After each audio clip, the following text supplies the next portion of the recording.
Bismillahirrahmanirrahim. Assalamualaikum warahmatullahi wabarakatuh.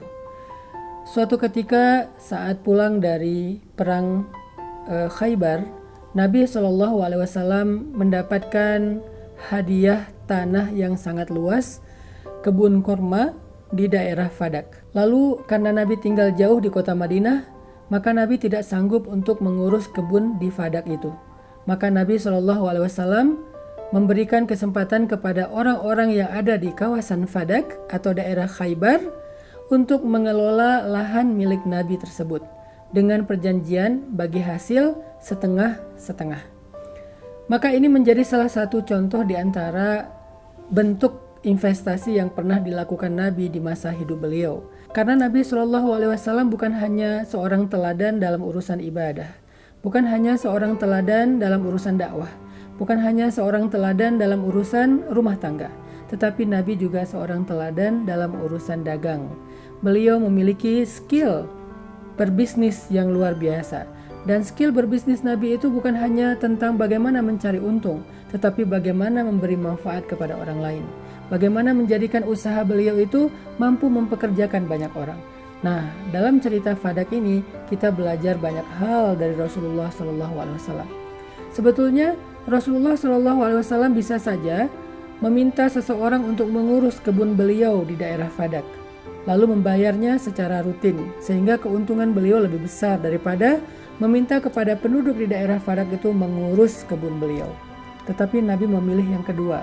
Nabi meminta dan menawarkan kepada orang-orang di Khaybar siapa yang mau mengurus kebun Nabi di Fadak dengan keuntungan bagi hasil.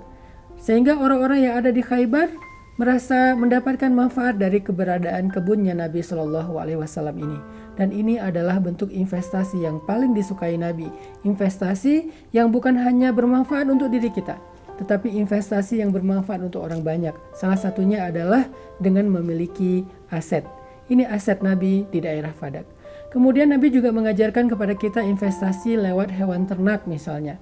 Karena Nabi sejak masih berusia belasan tahun sudah menjadi penggembala yang biasa mengurus ratusan bahkan ribuan ternak. Nabi SAW juga punya ternak sendiri dari hasil usaha beliau, dari hasil menabung beliau, sehingga Nabi memiliki ternak yang cukup banyak, apalagi setelah Nabi menikah dengan Khadijah radhiyallahu anha. Bahkan setelah Khadijah wafat pun Nabi masih memiliki banyak ternak. Nah, apa yang dilakukan Nabi dengan ternak-ternak itu? Nabi mengembangkan, Nabi membuat sebuah usaha peternakan yang luar biasa, sehingga Nabi bisa mendapatkan panen dari ternak beliau setiap waktu. Setiap bulan Nabi bisa panen dari ternaknya, baik itu dijual ataupun diambil dagingnya. Di antara cerita ketika Nabi panen dari daging ternak-ternak beliau adalah saat Nabi SAW mengirimkan daging hasil panen ternak beliau kepada keluarga besar ibu susu beliau, yaitu Halimah dari kabilah Sa'di atau Halimatus Sa'diyah.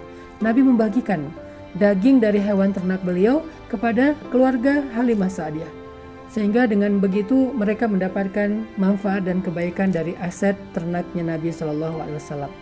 Nabi juga pernah memberikan daging dari ternak beliau kepada keluarga besar Khadijah, keluarga besar ibunya Aminah, begitu juga dengan yang lainnya. Di sini kita belajar bahwa ternyata salah satu di antara investasi yang disukai oleh Nabi itu adalah investasi lewat usaha peternakan, baik onta ataupun domba. Di kita mungkin ada sapi, ada kambing, ada domba, ada ternak ayam dan seterusnya. Semua itu adalah cara mencari rezeki yang halal yang disukai oleh Nabi SAW. Dan yang terakhir, investasi yang paling disukai oleh Nabi melebihi dari dua investasi yang sebelumnya, baik itu aset lahan atau bangunan atau kebun ataupun aset dalam bentuk usaha ternak. Ternyata ada yang lebih disukai lagi oleh Nabi SAW. Apa itu? Investasi dengan sedekah. Allah Subhanahu wa taala berfirman, Mathalul ladhina yunfiquna amwalahum fi sabilillahi kamathali habbatin ambatat sab'a sanabila fi kulli sumbulatin mi'atu habbah wallahu yudha'ifu يضاعف لمن يشاء والله واسع عليم. Perumpamaan, orang yang menginfakkan hartanya, baik itu sedekah, zakat, wakaf, di jalan Allah, maka seperti menanam satu biji. Kemudian biji itu menumbuhkan 7 tunas. Kemudian 7 tunas itu masing-masing memunculkan 100 tangkai. Maka begitulah berkahnya investasi lewat sedekah atau infak fisabilillah.